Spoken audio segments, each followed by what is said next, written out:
सोच समझ के हम वाणी का प्रयोग करें, क्योंकि बाण का घाव तो समाप्त हो सकता है, लेकिन वाणी का घाव कभी समाप्त नहीं होता है। बाण के घाव का उपचार है, आप औषधि लगा लो, दवा ले लो तो ठीक हो सकता है, लेकिन वाणी के घाव का कोई उपचार नहीं है। शब्द ही पीड़ा और शब्द ही मरहम है, शब्द ही दुख देने वाला है और शब्द ही खुशी देने वाला है। इसलिए सोच समझ के उस वाणी का हम प्रयोग करें। किसी ने कितनी अच्छी बात कही है, आज के इसी विवाद को देखते हुए सपेरों ने सांपों को बांध रखा है ये कहकर, एकाग्रता से सुनिएगा, सपेरों ने बांध रखा है सांपों को ये कहकर कि इंसान ही काफी है इंसान को डसने के लिए, इंसान ही काफी है इंसान को डसने के लिए। आज व्यक्ति इतना जहर उगलने लगा है। वाद विवाद क्यों है? वाणी के कारण ही तो वाद विवाद है। वाणी ऐसी बोल देते हैं कि व्यक्ति के हृदय में ऐसा घाव कर जाती है कि कई बार मृत्यु के बाद ही वो घाव जाता है, मृत्यु से पहले वो समाप्त नहीं होता। इसलिए बहुत सोच समझ के, बहुत तौल कर हम वाणी को बोले, और जो ऐसा कर लेता है वो जीवन में अपने आप को श्रेष्ठ बना लेता है। हमारे जीवन के एक एक कर्म को हम दिव्य बना सकते हैं। फिर माला ही लेना भगवान का भजन नहीं होगा। आपके प्रत्येक कर्म में यदि दिव्यता होगी तो वही कर्म भगवान का भजन बन जाएगा।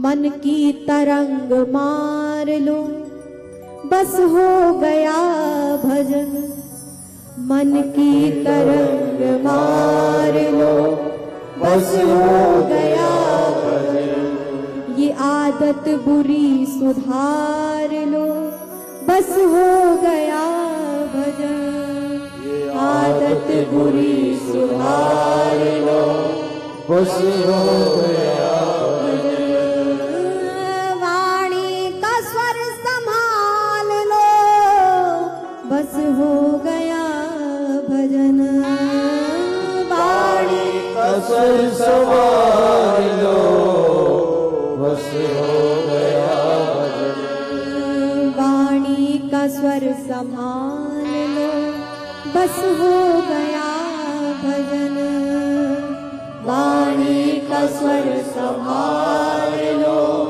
बस हो गया भजन। आप सब गृहस्थ में रहते हैं, ये वाणी ही है जो आपसी संबंधों को बनाती है और बिगाड़ती है। कुछ लोग ऐसे होते हैं, इतना मीठा बोलते हैं कि जिनसे मिलकर लगता है कि ये अपने हैं, और कभी कभी अपनों से ऐसी वाणी सुनने को मिलती है कि अपने होकर भी वो अपने नहीं लगते। लगता है न जाने हम इनसे कितने परे हो चुके हैं।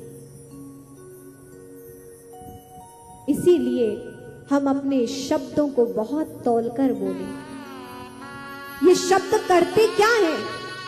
शब्दों में कितनी बड़ी ताकत है, कितना सामर्थ्य प्रभाव है इन शब्दों में। मीठा बोलने वालों की, मीठा बोलने वालों की तो मिर्ची भी बिक जाती है, मीठा बोलने वालों की तो मिर्ची भी बिक जाती है, और कड़वा बोलने वालों की शहद भी रखी रहती है। मीठा बोलने वालों की मिर्ची भी बिक जाती है और कड़वा बोलने वालों की शहद भी रखी रहती है। ये वाणी का प्रभाव है। यदि आपकी वाणी में नम्रता है, आपकी वाणी में मिठास है, आपकी वाणी में प्रेम है, तो हर व्यक्ति आपका अपना है, और वरना ये संबंधों को बिगाड़ देने वाली है। और वैसे भी आजकल के संबंध रोटियों की तरह हो गए हैं। आजकल के संबंध रोटियों की तरह हो गए हैं। बिल्कुल सहनशीलता नहीं रह गई है। किसी ने एक कहा तो कहने के लिए आप बिल्कुल तत्पर रहते हैं। आजकल के संबंध रोटियों की तरह हो गए हैं कि जरा सी आंच क्या लगी जल भुनकर खाक हो गए हैं। जरा सी आंच क्या लगी शब्दों की तो जल भुनकर खाक हो गए हैं। इसलिए हम शब्दों को बहुत संभल कर बोले।